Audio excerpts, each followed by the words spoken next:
আসসালামু আলাইকুম বন্ধুরা। এত গরম পড়েছে, রান্নাঘরে যেতে ইচ্ছে করছে না। তারপরে তো খেতে তো হবেই।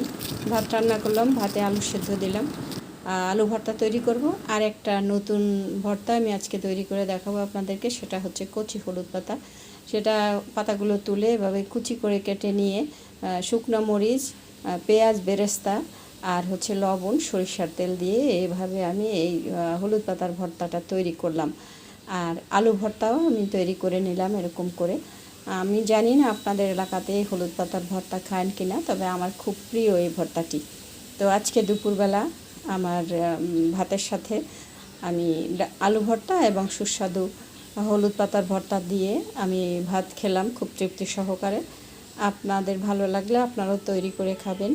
আমার চ্যানেলটি সাবস্ক্রাইব করবেন, আপনাদের ভালো লাগলে লাইক করবেন, কমেন্ট করবেন। সবাইকে অসংখ্য ধন্যবাদ।